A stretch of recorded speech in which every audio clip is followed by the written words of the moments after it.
Bismillahirrahmanirrahim. Assalamualaikum warahmatullahi wabarakatuh. Kami dari kelompok 9 yang beranggotakan saya sendiri, Suci Anugrah dengan NIM 10573111749. Yang kedua, Anggun Triandani dengan NIM 1057311116619. Dan yang ketiga, Enda dengan NIM 1057311118019. Kami dari akuntansi 19E. Sebelumnya saya ucapkan terima kasih kepada Ibu Nurul Fuada selaku dosen pembimbing mata kuliah akuntansi keuangan lanjutan 1. Kami di sini akan membawakan materi tentang isu kepemilikan konsolidasi. Untuk mempersingkat waktu, saya persilakan kepada pemateri pertama untuk memaparkan materinya. Terima kasih atas kesempatannya. Perkenalkan, nama saya Anggun Triandani. Di sini saya sebagai pemateri pertama. Langsung saja, saya membacakan materi yang akan saya bawakan. Yang pertama, ada bagian A, saham preferen anak perusahaan yang beredar. Banyak perusahaan yang memiliki lebih dari satu jenis saham yang beredar. Setiap jenis sekuritas biasanya mempunyai fungsi tertentu, dan setiap jenis juga mempunyai hak-hak dan fitur-fitur yang berbeda. Pemegang saham preferen umumnya mempunyai hak lebih dulu dari pemegang saham biasa dalam hal dividen dan distribusi aset pada saat likuidasi. Pemegang saham preferen biasanya tidak mempunyai hak untuk memilih, sehingga kepemilikan dalam saham preferen umumnya tidak menyebabkan timbulnya pengendalian berapapun jumlah saham yang dimiliki.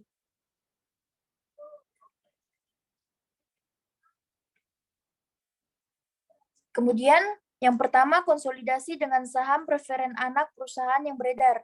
Dalam penyusunan laporan keuangan konsolidasian, jumlah ekuitas pemegang saham anak perusahaan yang menjadi hak pemegang saham preferen harusnya ditentukan terlebih dahulu sebelum melakukan eliminasi kepemilikan saham biasa. Jika induk perusahaan memiliki sebagian dari saham preferen anak perusahaan, maka bagiannya atas saham preferen tersebut harus dieliminasi. Bagian saham preferen anak perusahaan yang tidak dimiliki induk perusahaan dialokasikan ke kepentingan non-pengendalian. Kemudian bagian kedua, saham preferen anak perusahaan dimiliki oleh induk perusahaan. Terkadang, induk perusahaan juga memiliki saham preferen anak perusahaan, karena saham preferen yang dimiliki oleh induk perusahaan berada di dalam entitas konsolidasi. Maka, saham preferen tersebut harus dieliminasi pada saat penyusunan laporan keuangan konsolidasian. Begitu pula dengan pendapatan dari saham preferen yang dicatat oleh induk perusahaan juga harus dieliminasi. Kemudian bagian ketiga, saham preferen anak perusahaan dengan provisi khusus. Provisi dividen kumulatif memberikan tingkatan perlindungan tertentu untuk pemegang saham preferen dengan mengharuskan perusahaan untuk membayar dividen saham preferen periode sekarang dan dividen periode sebelumnya yang belum dibayar sebelum perusahaan dapat membagikan dividen untuk pemegang saham biasa. Terima kasih, saya berikan kepada pemateri selanjutnya. Baiklah, terima kasih atas kesempatannya. Materi berikutnya itu perubahan kepemilikan induk perusahaan. Induk perusahaan dapat mengubah rasio kepemilikannya dengan membeli atau menjual saham anak perusahaan melalui transaksi dengan perusahaan yang tidak berafiliasi. Anak perusahaan dapat menyebabkan presentase kepemilikan anak perusahaan berubah dengan menjual tambahan saham atau membeli kembali dari pihak yang tidak berafiliasi atau dengan melakukan transaksi saham dengan induk perusahaan jika anak perusahaan tidak dimiliki penuh.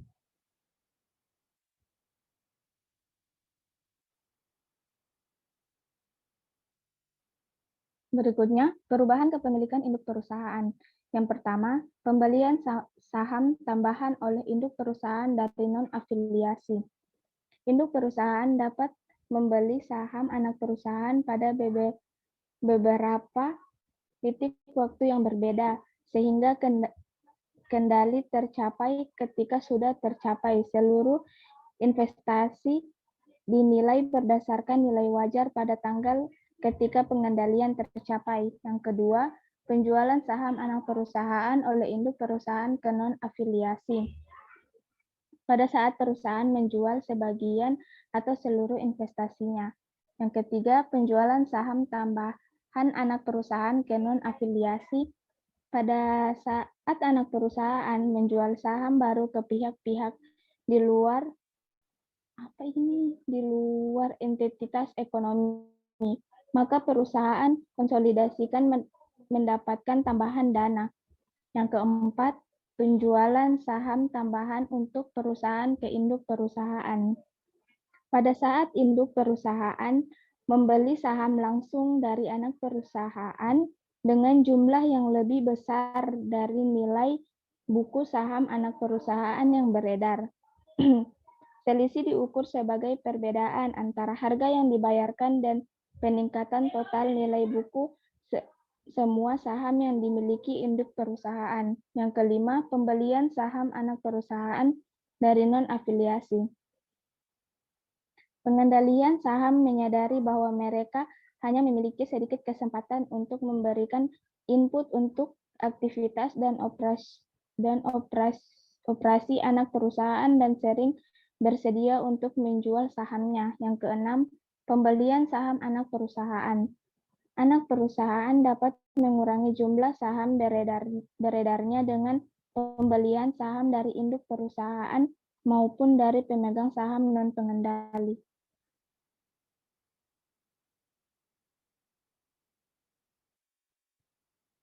Next. Berikutnya materi akan dilanjuti oleh Suci Anugrah. Baiklah, materi selanjutnya C, struktur kepemilikan kompleks. Slide selanjutnya, Syiar. Kepemilikan pengendalian bertingkat.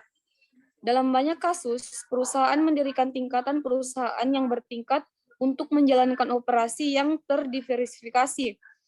Kompleksitas proses konsolidasi meningkat seiring dengan penambahan tingkat kepemilikan, jumlah laba dan aset bersih yang dialokasikan ke pemegang saham non-pengendali, dan jumlah keuntungan dan kerugian belum direalisasi yang harus dieliminasi harus ditentukan untuk setiap tingkat kepemilikan.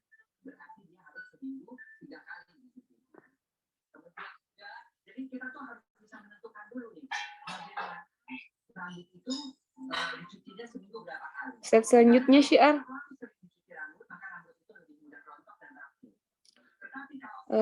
Selanjutnya D, dividen saham anak perusahaan. Slide selanjutnya.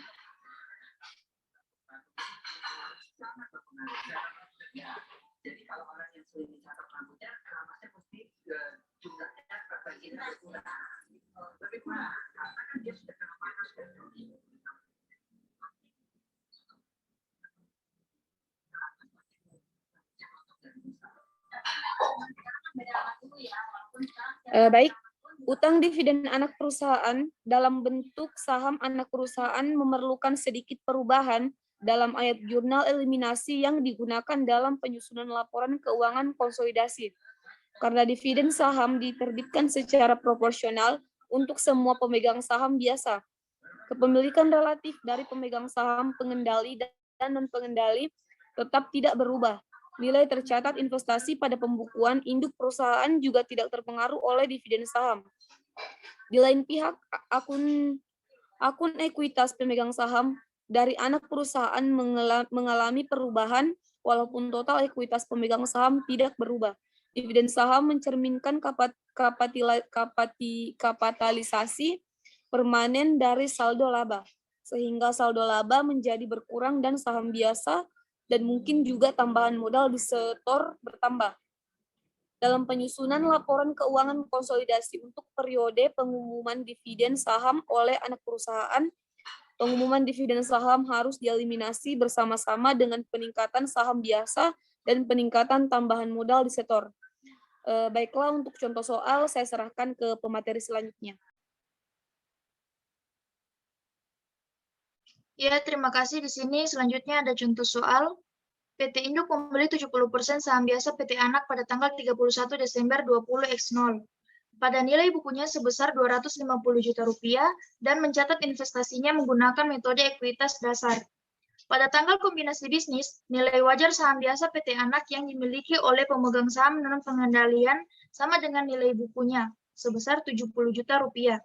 PT Induk memperoleh laba dari operasi terpisahnya sebesar 150 juta rupiah di tahun 20X1 dan mengumumkan dividen sebesar 70 juta rupiah.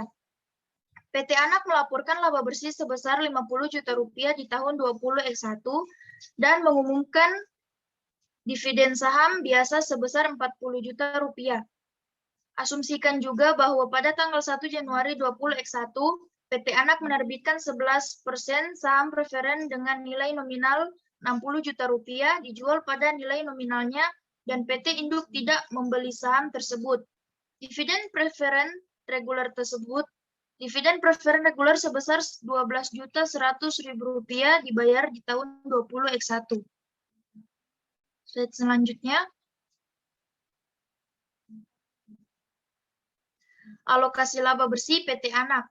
Dari total laba bersih sebesar 50 juta rupiah yang dilaporkan PT Anak untuk tahun 20X1 sebesar 6.600.000 rupiah didapat dari 60 juta rupiah dikali 0,11.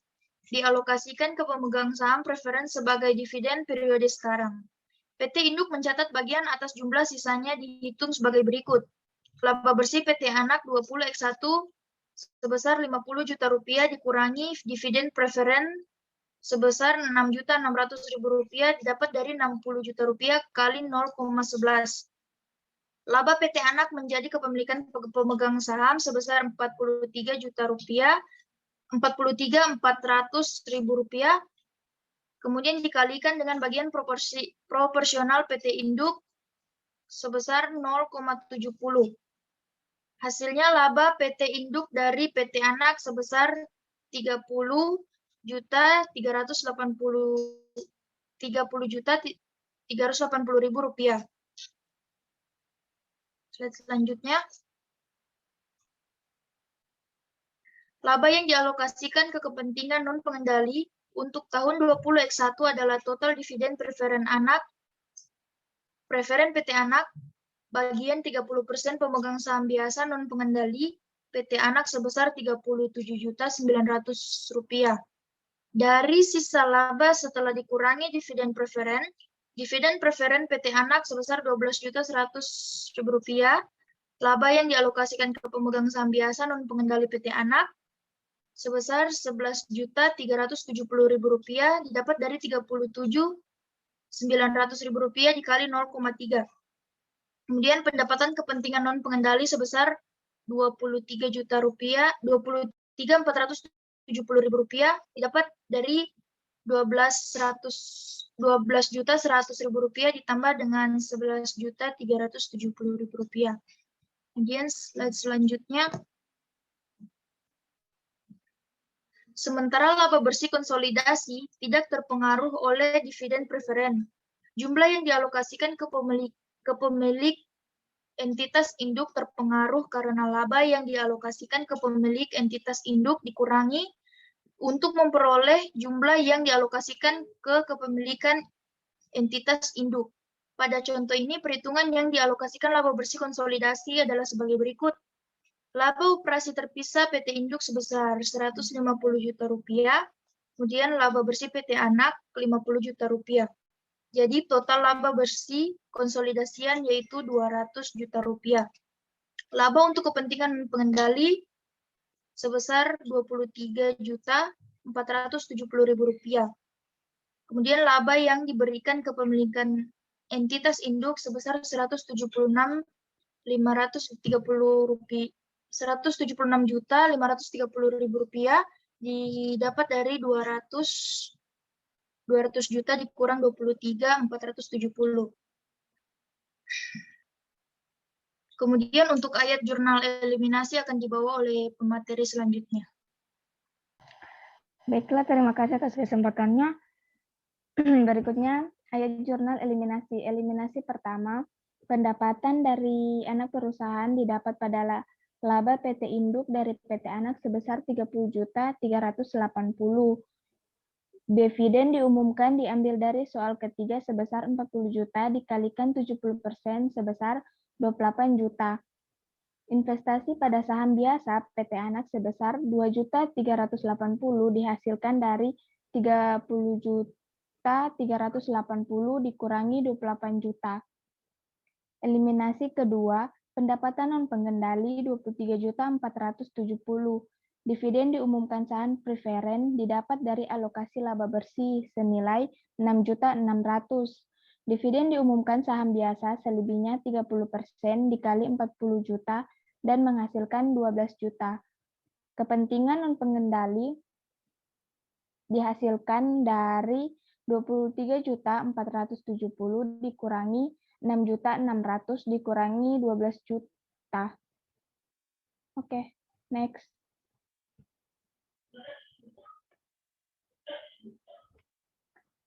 Eliminasi ketiga, saham biasa PT Anak senilai 200 juta, saldo laba 1 Januari 60 juta, investasi saham biasa PT Anak 25 juta, kepentingan non pengendali 10 juta, hasil dari 200 juta dikurangi 60 dikurangi 250. Eliminasi keempat, saham preferen PT Anak sebesar 60 juta, kepentingan non pengendali sebesar 60 juta.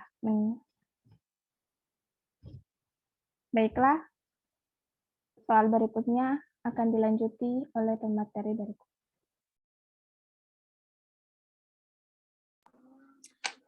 Baiklah, selanjutnya kertas kerja konsolidasi. Yang pertama yaitu penjualan pada PT Induk sebesar 400 juta, pada PT Anak sebesar 200 juta, dan konsolidasinya sebesar 600 juta.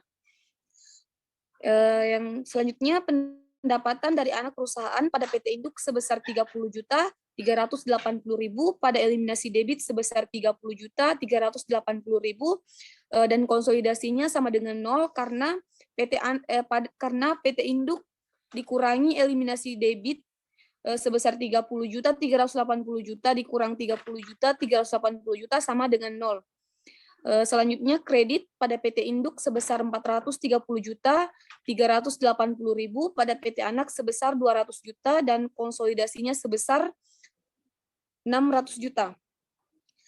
Selanjutnya beban pokok penjualan pada PT Induk sebesar 170 juta, pada PT Anak sebesar 115 juta, dan konsolidasinya sebesar 285 juta diambil dari penjumlahan PT Induk dan PT Anak sebesar 170 juta ditambah 115 juta. Selanjutnya penyusutan dan amortisasi pada PT Induk sebesar 50 juta dan pada PT Anak sebesar 20 juta dan konsolidasinya sebesar 70 juta diambil dari penjumlahan PT Induk dan PT Anak sebesar 50 juta ditambah 20 juta. Selanjutnya beban lain pada PT Induk sebesar 40 juta, pada PT Anak sebesar 15 juta dan konsolidasinya sebesar 50 juta diambil 55 juta diambil dari penjumlahan PT Induk dan PT Anak sebesar 40 juta ditambah 15 juta. Selanjutnya debit pada PT Induk sebesar 260 juta diambil dari penjumlahan 170 juta ditambah 50 juta dan ditambah 40 juta. Pada PT Anak sebesar 150 juta diambil dari penjumlahan beban pokok penjualan sebesar 115 juta ditambah penyusutan dan amortisasi sebesar 20 juta ditambah beban lain sebesar 15 juta. Selanjutnya debit pada konsolidasi sebesar 410 juta diambil dari penjumlahan 285 juta ditambah 70 juta ditambah 55 juta. Yang selanjutnya pendapatan untuk kepentingan non pengendali pada eliminasi debit sebesar 23.470 diambil dari eliminasi kedua. Dan pada konsolidasinya sebesar 23.470.000. Selanjutnya laba bersih dicatat ke depan pada PT Induk sebesar 170.380.000, pada PT Anak sebesar 50 juta, dan pada eliminasi debit sebesar 50 juta. Dan hasil konsolidasinya sebesar 170.380.000 karena pada PT Anak dikurangi eliminasi debit sebesar 50 juta, dikurang 50 juta sama dengan 0. Selanjutnya saldo laba 1 Januari pada PT Induk sebesar 260 juta, dan pada PT Anak sebesar 60 juta, dan pada eliminasi debit sebesar 60 juta. Dan hasil konsolidasinya sebesar 260 juta, karena PT Anak dikurangi dengan eliminasi debit 60 juta dikurang 60 juta, hasilnya sama dengan 0. Selanjutnya laba bersih dari atas pada PT Induk sebesar 170.380.000, pada PT Anak sebesar 50 juta, dan pada eliminasi debit sebesar 50 juta. Dan hasil konsolidasinya yaitu 170.380.000, karena PT Anak dikurangi dengan eliminasi debit sebesar 50 juta dikurang 50 juta sama dengan 0. Selanjutnya hasil dari PT Induk sebesar 430.380.000, dan pada PT Anak sebesar 110 juta, dan pada konsolidasi sebesar 430.380.000. Selanjutnya dividen diumumkan. Yang pertama saham preferen pada PT Anak sebesar 12.100.000 diambil dari alokasi laba bersih. Selanjutnya saham biasa pada PT Induk sebesar 70 juta, pada PT Anak sebesar 40 juta, dan pada eliminasi kredit sebesar 28 juta diambil pada eliminasi pertama, dan pada konsolidasinya sebesar 70 juta. Selanjutnya eliminasi kredit yang selanjutnya 12 juta diambil dari 12 juta diambil dari eliminasi kedua, yang selanjutnya 52.100 selanjutnya saldo laba 31 Desember dicatat ke depan. Pada PT Induk sebesar 360.380.000, pada PT Induk sebesar 57.900.000, dan pada eliminasi debit sebesar 110 juta, dan pada eliminasi kredit sebesar 52.100.000, dan pada konsolidasinya sebesar 360.380.000.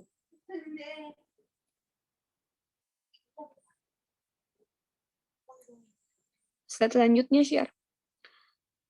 Baik, selanjutnya kas pada PT Induk sebesar 294 juta, pada PT Anak sebesar 163 juta, dan konsolidasinya sebesar 427 juta.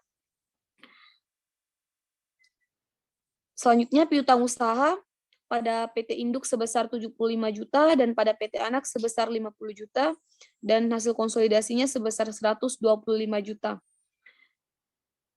Selanjutnya persediaan pada PT Induk sebesar 70 juta, dan pada PT Anak sebesar 75 juta. Hasil konsolidasinya sebesar 145 juta. Selanjutnya tanah pada PT Induk sebesar 175 juta rupiah, dan pada PT Anak sebesar 40 juta rupiah, dan hasil konsolidasinya sebesar 215 juta rupiah. Selanjutnya bangunan dan peralatan pada PT Induk sebesar 749.980.000 rupiah, dan pada PT Anak sebesar 509.900.000 rupiah, dan hasil konsolidasinya sebesar 1.259.880 rupiah. Yang selanjutnya investasi pada saham PT Anak pada PT Induk sebesar 246.400.000, dan pada eliminasi kredit sebesar 2.380.000 diambil dari eliminasi pertama.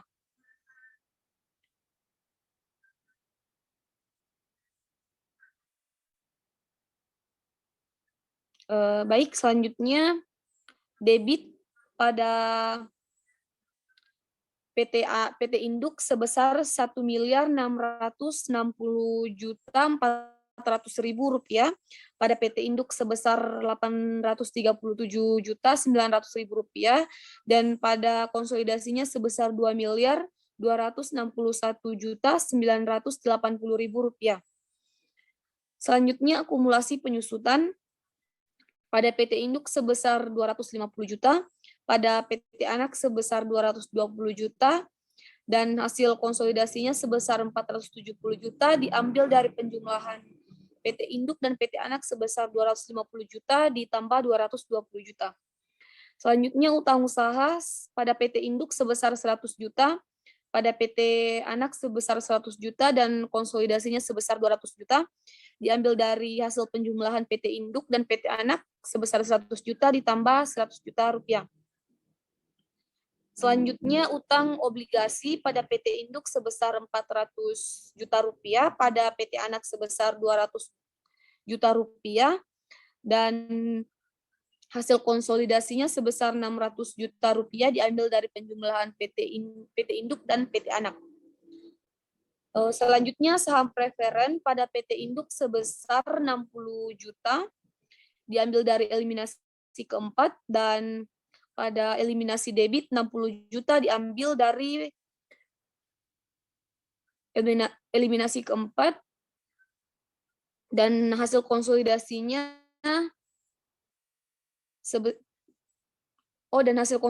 sama dengan 0 karena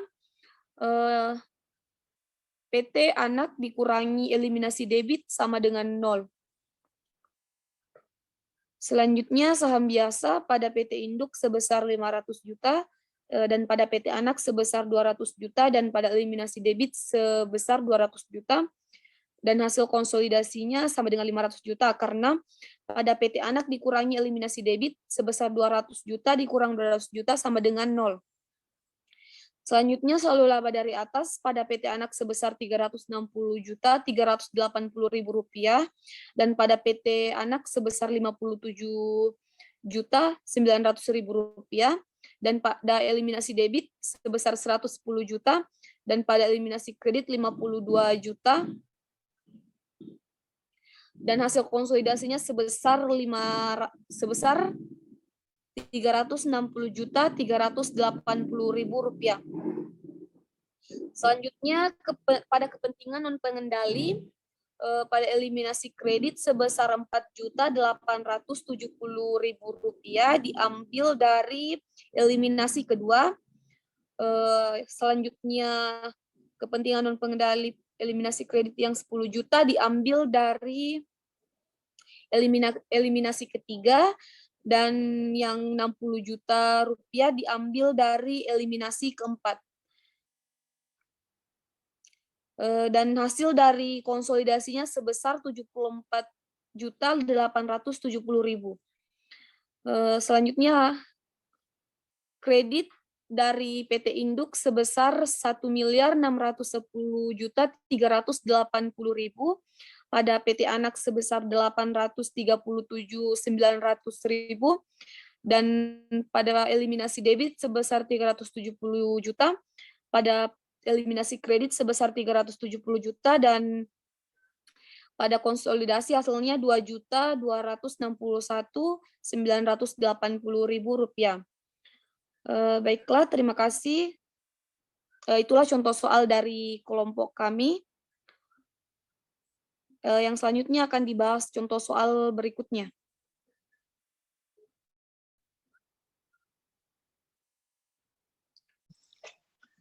Ya, berikutnya di sini kita akan membahas contoh soal kedua. Berikut terlampir contoh soal kedua. Ada 3 nomor. Langsung saja saya akan menjelaskan untuk nomor pertama, nomor 1, itu saham preferen anak perusahaan yang beredar. Alokasi laba bersih PT Geprek. Jawabannya share.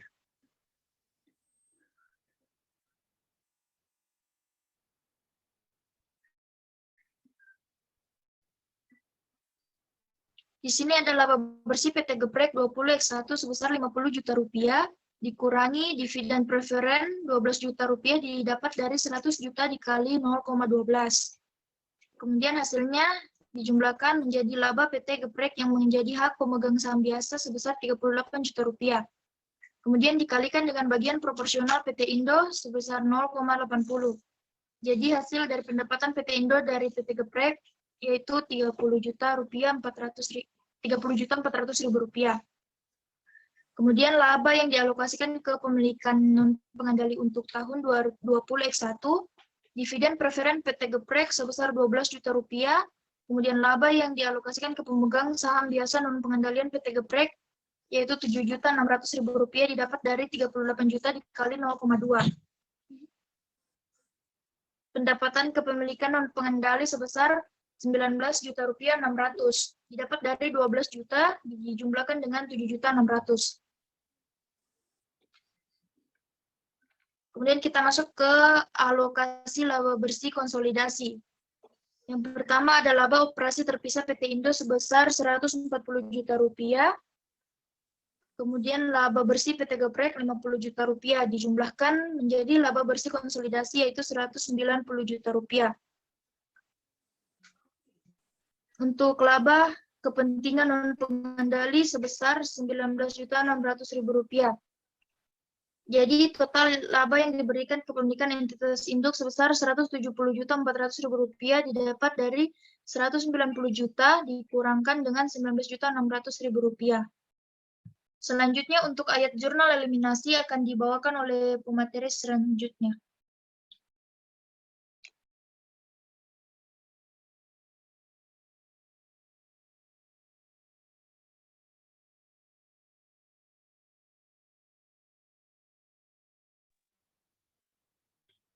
Baiklah, terima kasih atas kesempatannya. Berikutnya yaitu ayat jurnal eliminasi. Eliminasi pertama, pendapatan dari anak perusahaan sebesar 30.400.000, dividen diumumkan saham biasa sebesar 24 juta. Investasi pada saham biasa PT Geprek 6.400.000 didapat dari 30.400.000 dikurangi 24 juta.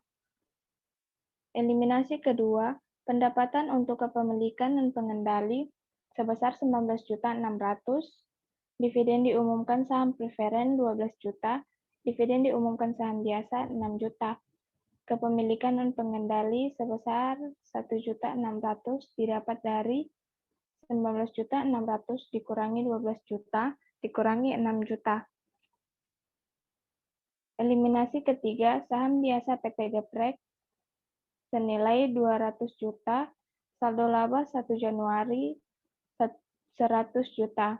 Investasi pada saham biasa PT Geprek 240 juta, kepentingan dan pengendali 60 juta, didapat dari 200 juta dikurangi 100 juta, dikurangi 240 juta. Eliminasi keempat, saham preferen PT Geprek 100 juta, kepemilikan dan pengendali 100 juta. Materi berikutnya akan dilanjutkan oleh teman saya.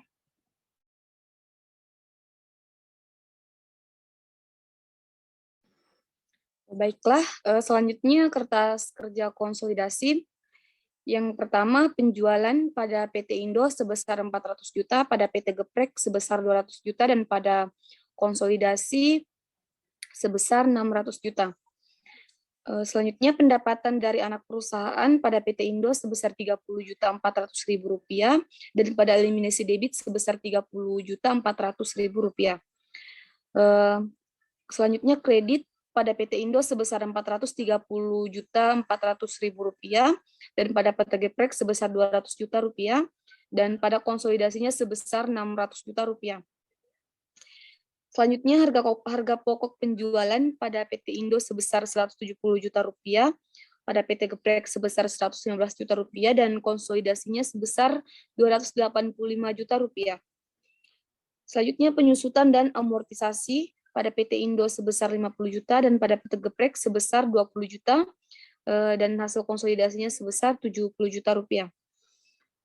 Selanjutnya beban lain pada PT Indo sebesar 40 juta, pada PT Geprek sebesar 15 juta rupiah, dan konsolidasinya sebesar 50 juta rupiah. 55 juta rupiah, maaf. Selanjutnya, ulang dulu dari saya, mau. Ada orang menelpon, weh. Ulang kerja nanti dipotong.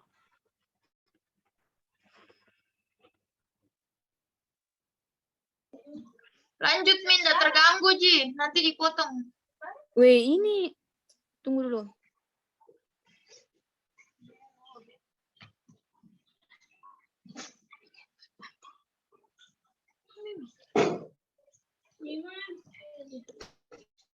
Ma, saya tenjak kunang niku. Tengah ropi enak tidak ganggu.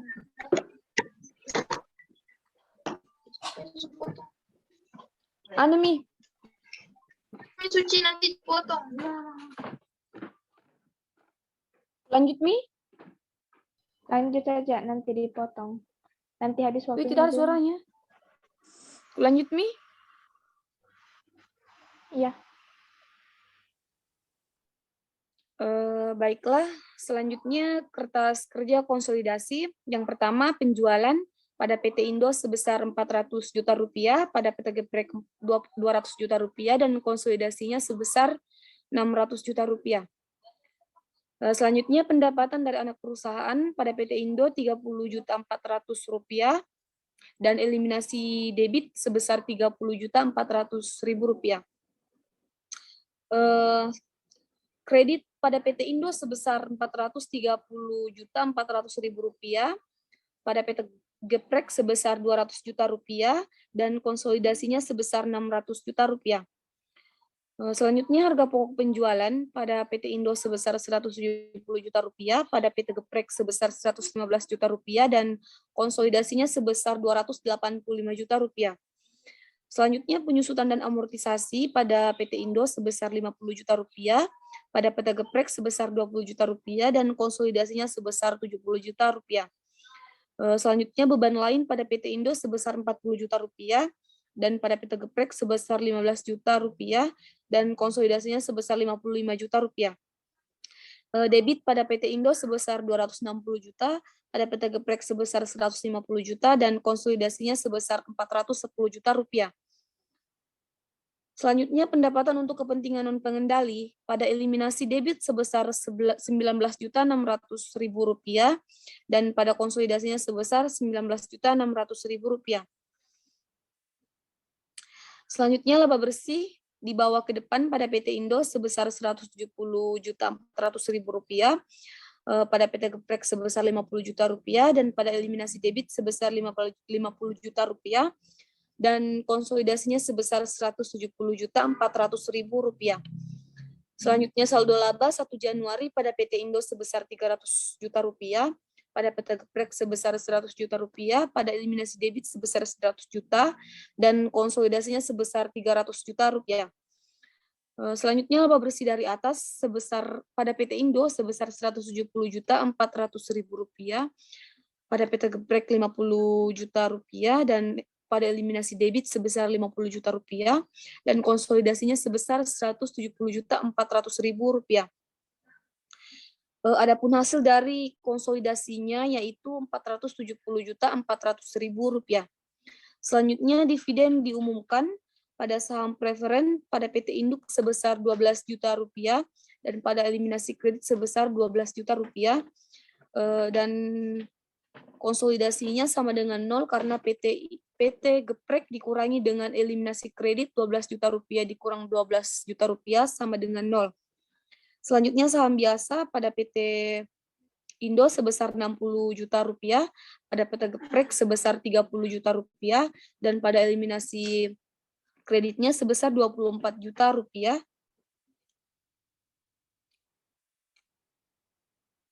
Selanjutnya pada eliminasi kreditnya sebesar 6 juta rupiah, dan pada konsolidasi sebesar 60 juta rupiah.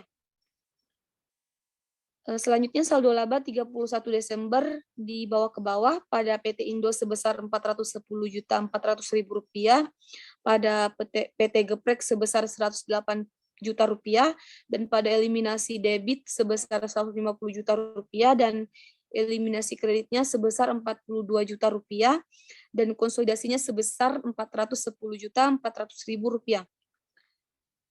Selanjutnya kas pada PT Indo sebesar 264 juta, pada PT Geprek sebesar 163 juta, dan konsolidasinya sebesar 427 juta rupiah. Piutang usaha pada PT Indo sebesar 75 juta rupiah, pada PT Geprek sebesar 50 juta rupiah, dan konsolidasinya sebesar 125 juta rupiah. Persediaan pada PT Indo sebesar 100 juta, pada PT Geprek sebesar 75 juta, dan konsolidasinya sebesar 175 juta rupiah. Tanah pada PT Indo sebesar 175 juta, pada PT Geprek 40 juta, dan konsolidasinya sebesar 215 juta rupiah. Selanjutnya bangunan dan peralatan pada PT Indo sebesar 800 juta rupiah, pada PT Geprek 600 juta rupiah, dan konsolidasinya sebesar 1.400.000.000 rupiah. Yang selanjutnya investasi pada saham biasa PT Geprek sebesar 246.400.000 rupiah, dan pada eliminasi kreditnya sebesar 6.400.000 rupiah, dan yang selanjutnya 240 juta rupiah. Debit pada PT Indo sebesar 1.660.400.000 rupiah, pada PT Geprek sebesar 928 juta, dan konsolidasinya sebesar 2.342 juta rupiah. Selanjutnya akumulasi penyusutan pada PT Indo sebesar 250 juta, pada PT Geprek sebesar 220 juta, dan konsolidasinya sebesar 470 juta rupiah. Selanjutnya utang usaha. Pada PT Indo sebesar 100 juta, pada PT Geprek sebesar 100 juta, dan konsolidasinya sebesar 200 juta rupiah. Selanjutnya utang obligasi pada PT Indo sebesar 400 juta rupiah, pada PT Geprek sebesar 200 juta, dan konsolidasinya sebesar 600 juta rupiah. Selanjutnya saham preferen pada eliminasi debit sebesar 100 juta, dan konsolidasinya sama dengan 0. Selanjutnya saham biasa pada PT Indo sebesar 500 juta rupiah, pada PT Geprek sebesar 200 juta, dan pada eliminasi debitnya sebesar 200 juta rupiah, dan konsolidasinya sebesar 500 rupiah. Selanjutnya saldo laba dari atas pada PT Indo sebesar 410.400.000 rupiah, pada PT Geprek sebesar 108 juta rupiah, dan pada eliminasi debitnya 150 juta rupiah, dan untuk eliminasi kreditnya 42 juta rupiah, dan hasil konsolidasinya sebesar 410.400.000 rupiah. Selanjutnya pada kepemilikan minoritas pada eliminasi kredit, yang pertama 1.600.000 rupiah, yang kedua 60 juta rupiah, dan yang terakhir 100 juta rupiah. Dan konsolidasinya sebesar 161.600.000 rupiah. Kredit dari PT Indo sebesar 1.660.400.000 rupiah, pada PT Geprek 928 juta, dan pada eliminasi debitnya sebesar 450 juta, eliminasi kreditnya sebesar 450 juta, dan konsolidasinya sebesar 2.342 juta rupiah. Baiklah, selanjutnya untuk yang kedua, perubahan kepemilikan induk perusahaan dilanjutkan oleh Anggun. Ya, terima kasih. Di sini ada nomor 2, perubahan kepemilikan induk perusahaan.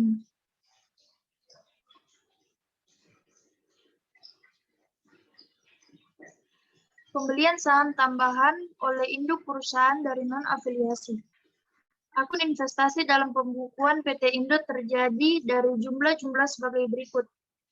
20x0 pembelian saham 1 Januari sebesar 56 juta rupiah. Kemudian laba metode ekuitas 40 juta dikali 0,2 hasilnya 8 juta rupiah. Kemudian pembelian saham 31 Desember sebesar 35 juta rupiah. Jadi total saldo akun investasi per 31 Desember yaitu 99 juta rupiah. Kemudian 20x1 laba metode ekuitas 50 juta dikali 0,3 sebesar 15 juta rupiah. Penerimaan dividen 30 juta dikali 0,3 yaitu 9 juta. Jadi saldo akun investasi 31 Desember yaitu sebesar 6 juta rupiah. Kemudian 20x2 pembelian saham 1 Januari sebesar 185 juta. Laba metode ekuitas sebesar 75 juta dikali 0,8 yaitu 60 juta rupiah. Penerimaan dividen 40 juta dikali 0,8 sebesar 32 juta rupiah. Jadi saldo akun investasi per 31 Desember yaitu 213 juta rupiah. Untuk jurnal eliminasi akan dilanjutkan oleh pemateri berikutnya.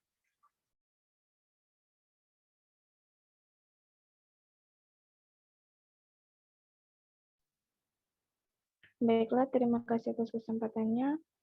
Materi berikutnya itu jurnal eliminasi ke-5.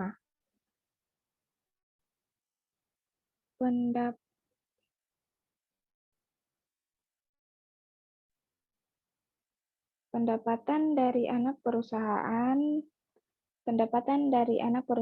sebesar 60 juta, dividen diumumkan sebesar 32 juta. Investasi pada saham PT Anak 28 juta, didapat dari 60 juta dikurangi 32 juta. Eliminasi ke-6, pendapatan untuk kepemilikan non-pengendali sebesar 15 juta, dividen diumumkan sebesar 8 juta, kepemilikan non-pengendali sebesar 7 juta didapat dari 15 juta dikurangi 8 juta. Baiklah, materi berikutnya dibawakan oleh Baik, untuk materi ketiga yaitu dividen saham anak perusahaan.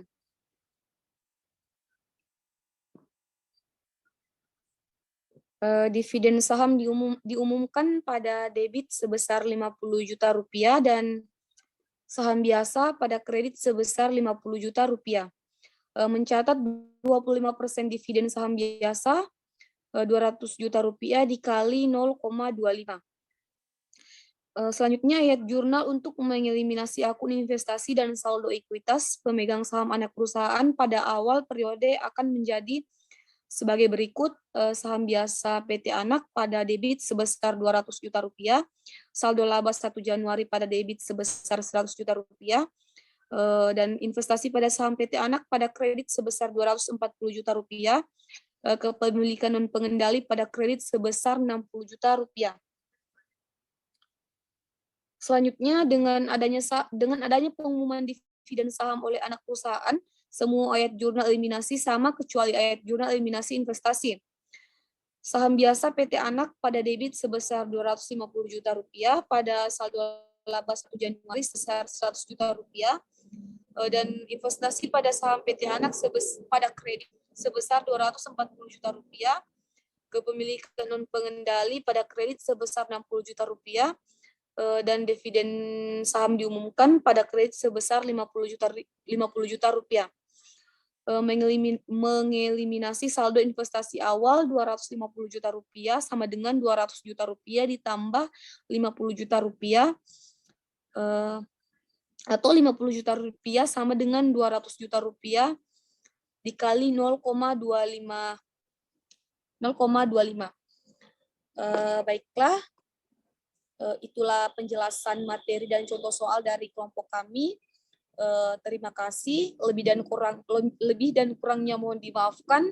Saya ucapkan wabillahi taufik wal hidayah. Wassalamualaikum warahmatullahi wabarakatuh.